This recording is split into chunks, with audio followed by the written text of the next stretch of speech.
அதுதான் முக்கியம். படிப்பு இது தேவை, அதோட ஒழுக்கம் அதோட தேவை.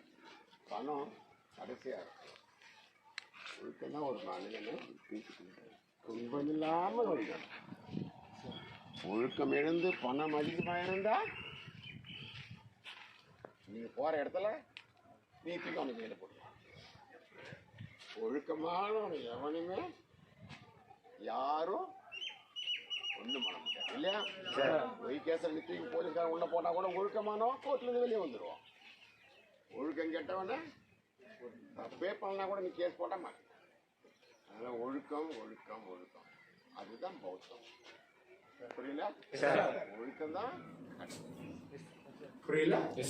அது இன்னும் அறிவை கூர்மையாக படித்தது புரியல. நமக்கு ஆயுதம் எது சிறந்த ஆயுதம் மனிதனுக்கு தெரியுமா? அது இன்னும் புரியமா சொன்னால அறிவு ஆயுதம்.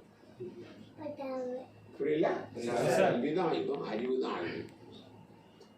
அறிவை ஆயுதம் எடுத்து எவனும் எந்த ஆயுதத்தாலையும் அவனை கொல்ல முடியாது. ஏன்னா அவனுக்கு தெரியும் எனிமி யாருன்னு. அந்த எனிமி யாருன்னு கண்டறிஞ்சு அவங்ககிட்ட விலகி போயினே இருப்பான். அப்போ எனிமி தானே செத்து போயிடும். நான் சொல்ல புரியுதான்னு தெரியல. கரெக்டா இல்லையா? அறிவு இருந்தா நல்லவன் கெட்டவங்களும் புரிஞ்சுக்கலாம். கெட்டவன் ஒதுக்கிட்டா அப்புறம் எப்படி உங்களுக்கு ஆபத்து வரப்போகுது? கரெக்டா? அறிவு தான் ஆயுதம். புத்தகம் தான் ஆயுதம். இல்லை நான் இல்லை, நாங்கள் எங்கேயுமே இல்லை. Very good. ஓகே தம்பி, நல்ல நல்ல அம்மா பேர். நான் கூட நீங்கள் பார்க்க வரேன்.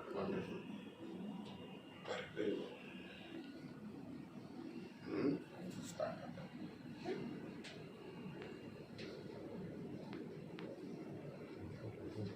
ஓகே, மற்றவங்க பார்க்கலாமா எல்லாரும்?